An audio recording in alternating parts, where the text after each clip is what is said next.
Well, now to a terrifying discovery about notorious serial killer John Wayne Gacy.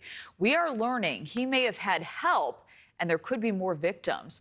Now, you may remember he brutally tortured, raped, and murdered 33 young men and boys in the 1970s. He carried out his heinous crimes near Chicago, Illinois, and was dubbed the Killer Clown. Our next guest, trial attorney Karen Conti, she represented Gacy in his final death row appeals from 1993. He was executed by lethal injection in May of 1994.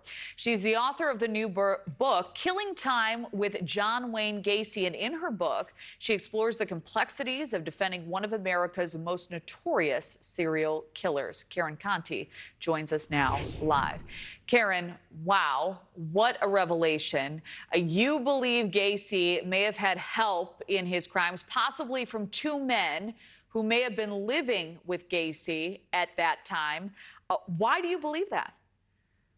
Well, Kelly, I'm almost convinced of it. The two young men testified at trial that they dug the trenches under his house. It's inconceivable to me that they didn't know what they were doing and why they were doing it. And also, Gacy wasn't capable of carrying dead weight into that basement. There was a victim who actually escaped who said there was more than one perpetrator perpetrating the crimes against him. So if you put all those things together, it's very clear that they probably helped solicit the young men, bind them and torture them, and definitely bury them. Well, that leads to so many more questions. One being, what leads you to believe there may be more victims, Karen? Well, he was escalating in the last few years. And during that crime spree, he was out of town. I have his business records, which show that he was out of town for 2 to 3 weeks at a time in various places like Wisconsin and Florida. There's no way that he stopped doing his crimes. In fact, it would have been easier for him to perpetrate those crimes in the more rural, less populated areas. And my guess is that because we don't have a database, didn't have one from that time, that if someone connected the dots, went to those places where he was, we would find missing young men and boys. Wow. What was he like? How did you form a relationship with him to do your job effectively? Well, people like him, Kelly, are likable. You know, this is why they get away with it. They act very normal. And so my relationship with Gacy was not really much different than other relationships I've had with clients. And you know what? I've had a lot of clients who I've liked less than Gacy as far as just his demeanor. Now, of course, what he did was evil and heinous, but just dealing with him really wasn't that bad. He was a sociopath. He was a manipulator. But if you knew that, you can get around that. And I had to form that bond to get my job done. This is a very serious representation. I was trying very hard to save his life, not to get him out of prison, but just to make sure the execution didn't go forward. Do you believe that was a factor that contributed to him becoming one of the most prolific serial killers in history at that time? His personality, that piece? I think there were a bunch of things. He was sexually abused when he was young. His father berated him. Of course, people with those situations don't always kill 33 boys, but he had a couple head traumas. I think he was compromised by his sexual identity. And I think there was probably something organic right from the beginning. But I don't believe he was born evil. I think that his environment created what he became, and then it just started to escalate. And I don't think he could ever have stopped had he not been imprisoned.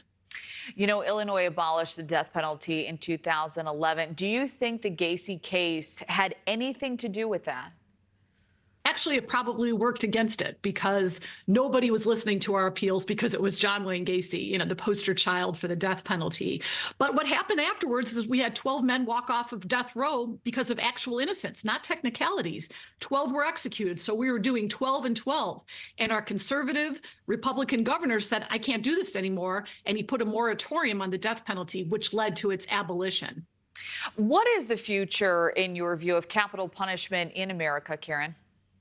It's falling out of favor. Actually, when I represented Gacy, about 85% of the public was in favor of capital punishment in certain cases.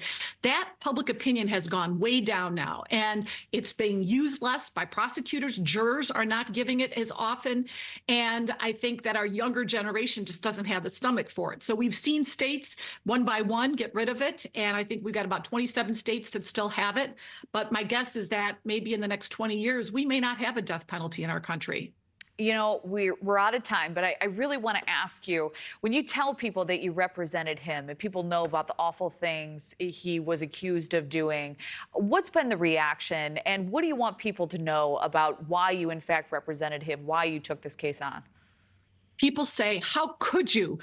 And then they say, "Well, what was he like?" What I want people to know is that when lawyers stand up for guilty clients, they have to do it as part of the process. Everyone deserves a defense, and Gacy got his defense, and a lot of people believe that he got justice too. All right, Karen Conti, it's always a pleasure. Thank you so much for joining Thank us. you, Kelly. Fascinating.